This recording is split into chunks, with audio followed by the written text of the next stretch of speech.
Brennan Howick. I work here at Highland Springs Specialty Clinic, and I'm at the Layton office. We came here to talk to you today about seasonal affective disorder. We've also heard about it called as seasonal depressive disorder. Driving up, it's gray, it's cold. Is that the root of it? Yeah, seasonal affective disorder, it's got a nifty little acronym called SAD, right? And affective loosely translates to like mood. So seasonal mood disorder. And if we're talking about like fall and winter, we kind of call that either SAD or seasonal mood disorder or the winter blues, something like that. And I think there is this deal with sunlight, right? Or lack thereof, or shortening kind of seasons, right? We're losing, before the winter equinox, you're losing about 90 minutes of sunlight a day, right? And we start feeling that, and sun's not out till 10 p.m. like it was, 9 p.m. in the summer, and people are feeling that, and we just react to that, right? We react to the sun not really being out there. Especially if you work in an office all day, so you don't get the sunlight that you might during the summer when you get off work at 5 or 6 and the sun's still up for a few hours. Absolutely. A lot of us will go in at 8 or 7 or 8, and it's kind of dark, and we'll get off at 5 or so, and it's dark, and you're just not getting a lot of things, right? The sunlight, you're probably missing some of the social engagement that you would otherwise, maybe in the summer when you're out there going for a walk, talking to the neighbors, mowing your lawn, whatever. So a lot of that's just not happening in the winter time here. My great-grandmother used to say that it was a hibernation season, that's what people were supposed to do, was that you just go slower during the winter because we didn't historically have the same amount of food or whatever. And is that an old wives' tale, or is there some truth to I that? think she's got some wisdom there, right? Because, when we look at the function of kind of winter, it's like to hunker down, right? If you kind of think of the cavemen, or back in those days, it's like, hey, the resources aren't as plentiful. Let's kind of hunker down in this cave and, let's just lay on the fat. Let's not expend calories so that when, we get through this thing, we can, hit spring full force and we didn't die. Right. So there is a function to kind of slowing down and maybe even feeling a little depressed. And that's wired into us, which can be pretty interesting. So somebody's watching this right now and they're thinking, well, actually, I never thought that I might have seasonal affective disorder, but this is starting to sound familiar. What other ways can this manifest for someone? It does share a lot of the same symptoms as classical depression, right? You can just feel kind of down or not really motivated to do things. It can affect your appetite. You might be sleeping less or more than you normally do, or you're just not excited about the things that maybe you have been, and you're just in kind of a funk, but you don't really know how to put your finger on it. It's nothing really has changed in your life that you're aware of, like you might be able to identify with major depressive disorder, where it's like, okay, maybe there's something really going on or something. But also, there could be definite issues with not feeling that serotonin or vitamin D that, metabolizes with that sunlight. And so there can be that brain chemical issue going on where there's definitely been a change there where we're just not out getting to do the things that we love. One of the reasons why we're trying to do this series is to help people understand, first off, that there is a stigma societally around behavioral health issues or mental health issues, and also to help expose and perhaps eliminate that stigma as much as we can. So if someone's feeling seasonal affective disorder, they realize that they're definitely feeling this. Does that mean there's something wrong with them? No, I think it's good to tune in to changes in your mind, changes in your body.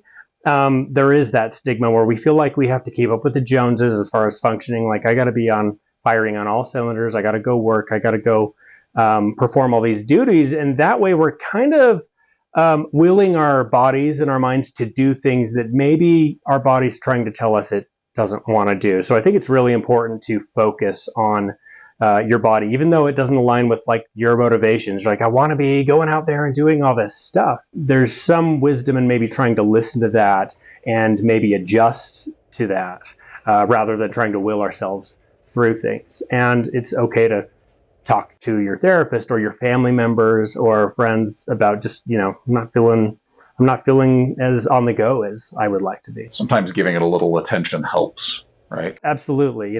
We just want our problems to go away. We want our limiting factors in life to go away. And sometimes it's the counterintuitive thing to do to actually work with it and understand maybe what your body or your mind is telling you to do. It's like, hey, yeah, hunker down. You don't need to go on a wave runner right now. Maybe you need to play a puzzle. Maybe you need to chill out. Maybe you need to spend more family time, or start crocheting. And we have to get a little creative there, I think. And that way, you're kind of riding the wave rather than riding against it. So one of the things that we hear about a lot in this line of work is the importance of self-care. And is that, in addition to perhaps talking to a therapist or a trusted family member, confidant, is that the key to seasonal affective disorder, or is there more to it than that? I think definitely self-care is going to be an important factor no matter what you're going through in life, right? And I think if you are kind of lacking that self-care, you probably are going to feel it manifest as winter blues or in other conditions like anxiety or depression. And I think we're just really not very good at identifying that we are stressed or that we are depressed. I think we just know the things we have to do in life, and it's like, I got to get to from A to Z, and I can't just stop and take care of myself, and so we just leave it on the back burner. So that is a huge part of it. I had a therapist I was talking with about a year ago who said that not taking care of your emotional health is very similar to not taking care of your physical health. If you have a cold, if you have pneumonia, and you just keep pushing yourself, you're eventually just going to shut down. That's your body telling you, hey, you're done. And it's kind of the same with this, isn't it? And, mental health and physical health are very much so linked together, right? We have a lot more clients in the winter time than we do in the summertime, just because I feel like people aren't feeding it as much in the winter time, because of all the risk factors or vulnerabilities that they're experiencing.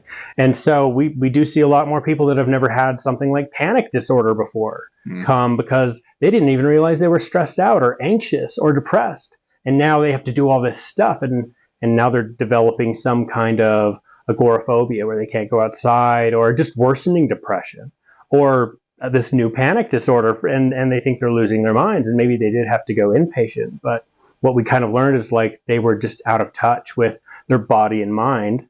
And once we allowed them and helped them get back in touch with those things, they could monitor them and stay mindful of how they're doing and kind of protect themselves from doing that again or overextending themselves. Did you find during the last few years with the rise of COVID, the pandemic, and all of the social stressors that came along with that things like seasonal affective disorder were compounded by that? Absolutely. It just added one more gigantic vulnerability on top of everything. And now we're taking people's social lives away from them and creating these big rules and stressors and fears like, what is this thing? Back then, how sick am I going to get? Am I going to die? I'm hearing stories. Should I get the vaccine? All that stuff. So it did make it really stressful for most Americans, I would say. And I guess one of the silver linings is we did see a lot of people nationwide, I think, reach out for help, which may have alleviated some stigma, which was maybe one of the only good things that came from COVID at the time. But we definitely did see it compound seasonal affective disorder, and maybe even kind of make that jump to a full-on major depressive disorder or anxiety or another mood disorder. Yeah, we've touched on little elements of this during this interview, but so again, somebody listening to this, watching this, has said, wow, this is actually ticking every box. And I realize, yeah, I'm definitely feeling this. What can they do? So one of the big things is light therapy, right? That's one of the things that are kind of missing when we have these smoggy days, especially in northern Utah. And we just need some bright light. And they kind of say, hey, go buy one of those therapy lights and do 15 to 30 minutes kind of on a routine every maybe morning. Don't go crazy with it. Don't do it for several hours. I think 15 to 30 minutes. 30 is kind of what they're recommending. And if you do it at a routine time, it's kind of like the sun coming up, right? Oh.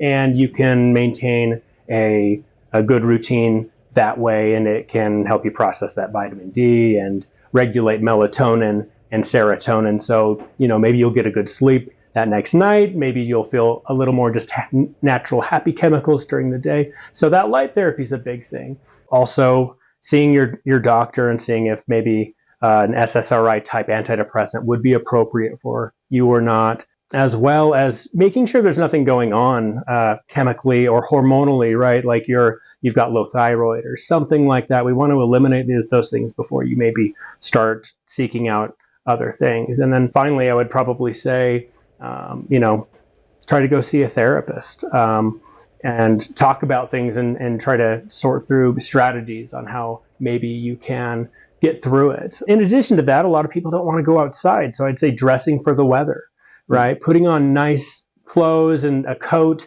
so that you're warm out there. So you do want to spend time out there more and maybe get some natural sunlight, maybe get out of the house. I think these things are all pretty important when it comes to your wellness in the winter months. It might be cold and dreary, but maybe getting out and getting that heart pumping might do you some Yeah, good. absolutely. We got to get some nature. We got to get some sunlight. It definitely wouldn't hurt. But if you're just a homebody and such, definitely look into that therapy light.